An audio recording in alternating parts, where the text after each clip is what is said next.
ಬೆಂಗಳೂರು ದಕ್ಷಿಣ ಲೋಕಸಭಾ ಸದಸ್ಯರಾದ ಶ್ರೀಯುತ doctor CN Manjunath ಮತ್ತು ಬೆಂಗಳೂರು ದಕ್ಷಿಣ ಲೋಕಸಭಾ ಕ್ಷೇತ್ರದ ಶಾಸಕರು ಎಂ ಕೃಷ್ಣಪ್ಪ ಹಾಗೂ ವಾರ್ಡ್ ನಂಬರ್ 196ರ ನಿಕಟಪೂರ್ವ ಬಿಬಿಎಂಪಿ ಸದಸ್ಯರಾದ ಸೋಮಶೇಖರ್ ಮತ್ತು ಮಣಿಕಂಠ ಅವರು ಹಾಗೂ ಅಲ್ಲಿನ ಸ್ಥಳೀಯ ಮುಖಂಡರಿಂದ ಬೈಕ್ ರ್ಯಾಲಿ ಮಾಡುವುದರ ಮೂಲಕ ಹರ್ ಘರ್ ತಿರಂಗಾ ಎಂಬ ಅಭಿಯಾನಕ್ಕೆ ಚಾಲನೆಯನ್ನ ನೀಡಲಾಯಿತು.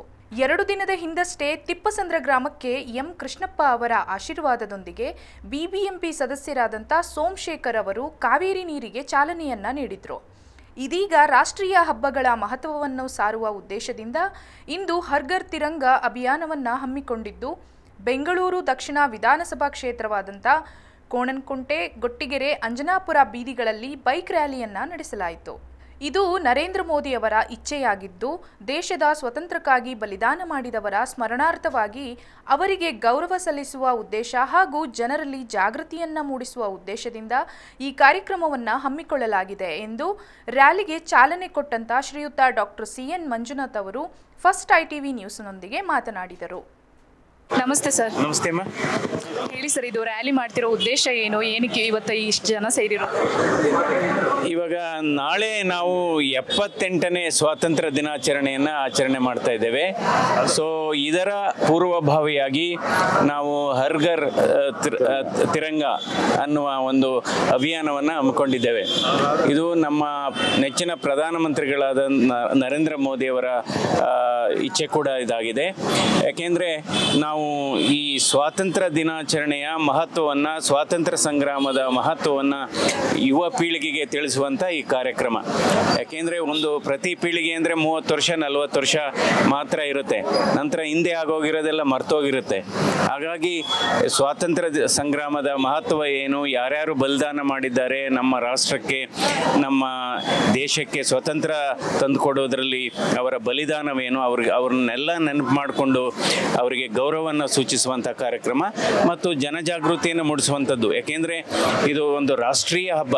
ಇದರ ಬಗ್ಗೆ ಇತ್ತೀಚಿನ ದಿನಗಳಲ್ಲಿ ರಾಷ್ಟ್ರೀಯ ಹಬ್ಬಗಳು ಮಹತ್ವವನ್ನು ಕಳೆದುಕೊಳ್ತಾ ಇದ್ದಾವೆ. ಅದರಿಂದ ಹೆಚ್ಚು ಜಾಗೃತಿಯನ್ನು ಮೂಡಿಸುವಂಥ ಕಾರ್ಯಕ್ರಮ. ಹೀಗಾಗಿ ನಮ್ಮ ಶಾಸಕರಾದಂಥ ಕೃಷ್ಣಪ್ಪನವರು ಮತ್ತು ನಮ್ಮ ಕಾರ್ಪೊರೇಟರ್ ಆದಂಥ ಜಯರಾಮ್ ಅವರು ಮತ್ತು ನಾರಾಯಣ ಅವರು, ಸೋಮು ಅವರು ಮತ್ತು ಎಲ್ಲ ಕಾರ್ಯಕರ್ತರು, ಎಲ್ಲ ಕೇಶವರಾಜ್ ಅವರು ಎಲ್ಲ ಕೂಡ ಮಾಡಿ ನಾವು ಒಂದು ಮೆರವಣಿಗೆ ರೂಪದಲ್ಲಿ ಮಾಡ್ತಾ ಇದ್ದೇವೆ. ಸರ್, ಇವಾಗ ಹರ್ ಘರ್ ತಿರಂಗಾ ಅಂತ ಹೇಳಿದ್ರಿ, ಯಾಕೆ ಇವತ್ತು ಮಾಡಿರೋದು? ಈಗ ನಾಳೆ ಆಗಸ್ಟ್ 15 ಸ್ವಾತಂತ್ರ್ಯೋತ್ಸವ ಇರೋದು ನಾಳೆ, ನೀವು ಯಾಕೆ ಇವತ್ತು ಮಾಡಿದ್ರಿ? 3 ಡೇಸ್ ನಾವು 2 ದಿನ ಕಂಟಿನ್ಯೂಸ್ ಮಾಡ್ತಾ ಇದ್ವಿ. ಅಂದರೆ 13, 14, 15 ಸಿಕ್ಕಿರೋದಕ್ಕೆ ಇಲ್ಲಿ ಸ್ಟಾರ್ಟ್ ಮಾಡಿದ್ವಿ. ಅದು ನಾವು 3 ದಿನ ಕಂಟಿನ್ಯೂಸ್ ಆಗಿ ಮಾಡ್ತಾ ಇದ್ದೀವಿ. MP ಅವರು ಇವತ್ತು ನಮಗೆ ಸಿಕ್ಕಿರೋದ್ರಿಂದ ಇವತ್ತು ಇಲ್ಲಿ ಚಾಲನೆಯನ್ನು ಕೊಡ್ತಿದ್ದಾರೆ. ನಿನ್ನೆ ನಾವು ಬೇರೆ ಕಡೆ ಚಾಲನೆಯನ್ನು ಕೊಟ್ಟಿದ್ವಿ. 3 ದಿನ ಕಂಟಿನ್ಯೂಸ್ ಆಗಿ ಹಬ್ಬವನ್ನು ಭಾಳ ಚೆನ್ನಾಗಿ ಆಚರಣೆ ಮಾಡಲಿಕ್ಕೆ ಎಲ್ಲ ಕಾರ್ಯಕರ್ತರು ಉತ್ಸಾಹಕಾರಿಯಾಗಿದ್ದಾರೆ. ಸರ್, ಇವಾಗ ನೀವು ಯುವಕರಿಗೆಲ್ಲ ಒಂದು ಸಂದೇಶ ಕೊಡ್ತೀನಿ ಅಂತ ಹೇಳಿದ್ರಿ, ಹಾಗಾಗಿ ನಾನು ಈಗ ಪ್ರಶ್ನೆ ಕೇಳ್ತಾ ಇದ್ದೇನೆ. ಇವಾಗ ತ್ರಿವರ್ಣ ಧ್ವಜವನ್ನು ನಾವು ಸ್ವಾತಂತ್ರ್ಯೋತ್ಸವದ ದಿನ ಸಾರ್ವಜನಿಕ ಸ್ಥಳಗಳಲ್ಲಿ ಅಥವಾ ಶಾಲಾ ಕಾಲೇಜುಗಳಲ್ಲಿ ಅದನ್ನು ಧ್ವಜಾರೋಹಣ ಮಾಡೋದು ಓಕೆ. ಆದರೆ ಕೆಲವೊಂದು ಕಡೆ ನೋಡ್ತಾ ಇರ್ತೀವಿ, ಈಗ ಅಂಗಡಿ ಮುಂಗಟ್ಟುಗಳಲ್ಲಿ ಆಲ್ರೆಡಿ ಸ್ಟಾರ್ಟ್ ಆಗಿಬಿಟ್ಟಿದೆ. ಚಿಕ್ಕ ಚಿಕ್ಕ ಧ್ವಜ ಇರ್ಬೋದು ಅಥವಾ ಟೀ ಶರ್ಟ್ಗಳ ಮೇಲೆ, ಬಟ್ಟೆಗಳ ಮೇಲೆ ತ್ರಿವರ್ಣ ಧ್ವಜದ ಒಂದು ಬಣ್ಣವನ್ನು ಡಿಸೈನ್ ಮಾಡಿರುವಂಥದ್ದು. ಯಾಕಂದರೆ ಅದು ಫಸ್ಟು ಒಂದು ದಿನ ಅಥವಾ ಒಂದು ವಾರಗಳ ಕಾಲ ಅದನ್ನು ಮೆರೆಸ್ತಾರೆ, ಆಮೇಲೆ ಅದನ್ನು ಹೇಗೆ ಬೇಕಾದರೂ ಬಿಸಾಕ್ಬಹುದು. ಅದಕ್ಕೆ ನೀವು ಏನಾದರೂ ಸರ್ಕಾರದಿಂದ ಈಗ ಆಲ್ರೆಡಿ ಇದ್ರ ಬಗ್ಗೆ ಎಲ್ಲರಿಗೂ ಒಂದು ಗೈಡ್ಲೈನ್ ಕೂಡ ಕೊಟ್ಟಿದ್ದಾರೆ. ರಾಷ್ಟ್ರಧ್ವಜವನ್ನ ನಾವು ಪ್ರೀತಿಸಬೇಕು, ಗೌರವಿಸಬೇಕು. ಅದನ್ನ ಎಲ್ಲರೂ ಬಿಸಾಡೋದು ಆ ಥರ ಮಾಡಿದರೆ ಇದು ದೇಶಕ್ಕೆ ಮಾಡಿದಂಥ ದ್ರೋಹ ಆಗುತ್ತೆ. ಅದರಿಂದ ಇದು ನಿಜವಾಗ್ಲೂ ಒಂದು, ಯಾಕೆಂದ್ರೆ ರಾಷ್ಟ್ರಧ್ವಜ ಅಂದರೆ ನಮ್ಮ ದೇಶದ ಪ್ರಜಾಪ್ರಭುತ್ವದ ಲಾಂಛನ. ಸೊ ಹೀಗಾಗಿ ಅದನ್ನು ಗೌರವಿಸಬೇಕಾಗುತ್ತೆ. ಅದಕ್ಕೆ ಮಕ್ಕಳಿಗೆ ಈಗ ಶಾಲೆಗಳಲ್ಲಿ ಇದನ್ನು ನಿರಂತರವಾಗಿ ಮಾಡ್ಕೊಂಡು ಬಂದಿದ್ದಾರೆ. ಆದರೆ ನಾವು ಬೆಳೀತಾ ಏನೋ ಅದರ ಬಗ್ಗೆ ನಾವು ಹೆಚ್ಚು ಕಾಳಜಿ ವಹಿಸೋದಿಲ್ಲ.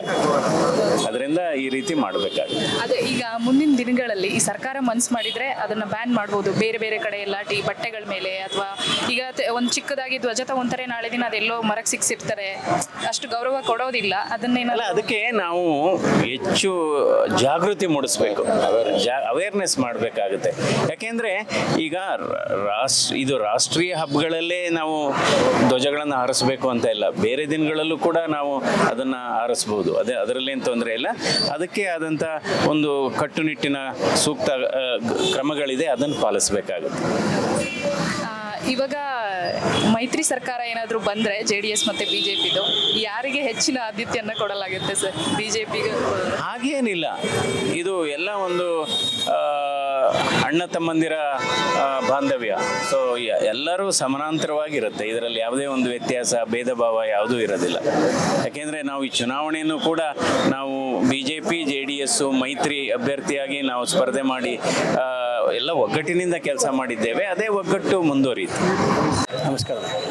ನಮ್ಮ ದೇಶದ ನರೇಂದ್ರ ಮೋದಿಯವರು ಸೂಚನೆ ಕೊಟ್ಟಾಗಿಂದ ಪ್ರತಿ ವರ್ಷ 3 ದಿನ ಈ ಕಾರ್ಯಕ್ರಮವನ್ನು ಇಡೀ ಕ್ಷೇತ್ರದಲ್ಲಿ ಆ ವಾರ್ಡು ನಮ್ಮ ವಾರ್ಡು ನಾವು ಯಾರ್ಯಾರು ಕಾರ್ಪೊರೇಟರ್ಗಳಿದ್ದಾರೆ ಆ ವಾರ್ಡಲ್ಲಿ ಪ್ರತಿ ವಾರ್ಡ್ಗಳಲ್ಲೂ ಕಾರ್ಯಕ್ರಮವನ್ನು ಮಾಡ್ತೀವಿ.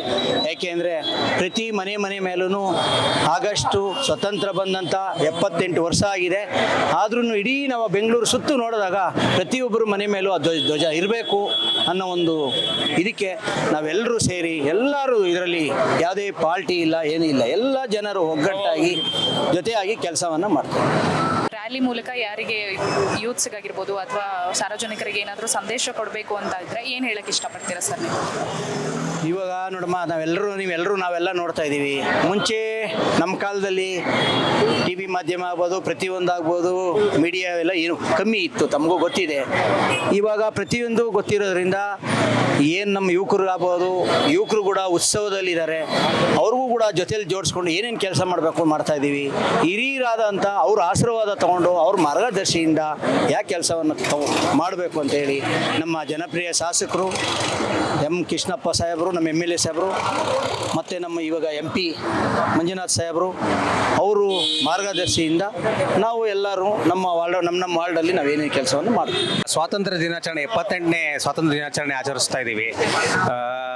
ಇವಾಗ ಹಳೇ ಯಾರ್ಯಾರು ಬಲಿದಾನ ಮಾಡಿದಾರೋ ಅವ್ರನ್ನೆಲ್ಲ ನೆನಪಿಸ್ಕೊಳ್ಳೋಕ್ಕೆ ಇದೊಂದು ಕಾರ್ಯಕ್ರಮ ಹಮ್ಮಿಕೊಂಡಿದ್ದೀವಿ. ಹೀಗೆ ರ್ಯಾಲಿ ಹೋಗ್ತಾ ಇದ್ದೀವಿ ನಾವು. ಜನ ಜಾಗೃತಿನೂ ಮೂಡಿಸೋಕ್ಕೆ ಇನ್ನೊಂದು ರೀತಿಯಲ್ಲಿ ಹೇಳಬೇಕು ಅಂದರೆ ದೇಶ ಫಸ್ಟು, ನೇಷನ್ ಫಸ್ಟ್ ಅನ್ನೋದು ನಾವು ಜನ ಈ ನಡುವೆ ಸ್ವಲ್ಪ ಮರೆತು ಬಿಟ್ಟಿದ್ದಾರೆ ಜನ್ರೇಷನ್ಸು. ಅದನ್ನೆಲ್ಲ ನಾವು ಎಚ್ಚೆತ್ತಿಸಿ ಒಂದು ರ್ಯಾಲಿ ಮಾಡಿ ಜನಗಳು ಎಚ್ಚೆತ್ಕೋಬೇಕು ಅನ್ನೋದಕ್ಕೆ ಈ ರ್ಯಾಲಿ ಮಾಡ್ತಾ ಇದೀವಿ ನಾವು ಆ್ಯಕ್ಚುಲಾಗಿ. ಅಂದರೆ ಇವಾಗ ಸ್ವಾತಂತ್ರ್ಯೋತ್ಸವ ನಾಳೆ ಇದೆ ಸರ್, ಬಟ್ ರ್ಯಾಲಿ ಇವತ್ತು ಮಾಡ್ತಾ ಇದ್ದಾರೆ. ಯಾವ ರೀತಿ ನೀವು ಜನಗಳಲ್ಲಿ ಜಾಗೃತಿ ಮೂಡಿಸ್ಬೇಕು ಅಂತ ಅನ್ಕೊಂಡಿದ್ದೀರಾ? ನಾವು 2 ದಿನನೂ ಹಮ್ಮಿಕೊಂಡಿದ್ದೀವಿ. ಸ್ವಲ್ಪ ಕವರ್ ಮಾಡೋದು ಡಿಸ್ಟೆನ್ಸ್ 3 ವಾರ್ಡ್ ಇದೆ, ಅದರಿಂದ ಸ್ವಲ್ಪ ಇವತ್ತಿಂದನೇ ಸ್ಟಾರ್ಟ್ ಮಾಡಿದ್ದೀವಿ ನಾವು ಆ್ಯಕ್ಚುಲಾಗಿ. ಮತ್ತೆ ಇನ್ನೇನಾದರೂ ಹೇಳೋದಿದೆಯಾ ಇದು ರ್ಯಾಲಿ ಬಗ್ಗೆ? Thank you. ಇವಾಗ ಹಳೆ ಬಲಿದಾನ ಮಾಡಿರೋರ ಹೆಸರುಗಳೇ ಇಲ್ಲ ಎಷ್ಟೊಂದು ಕಡೆ. ಕಾಂಟ್ರವರ್ಸಿ ಆಗುತ್ತೆ ಹೇಳಿದ್ರೆ, ಬಟ್ ಎಲ್ಲ ಅದನ್ನು ನಾವು ಜನಕ್ಕೆ ಜಾಗೃತಿ ಮೂಡಿಸ್ಬೇಕು.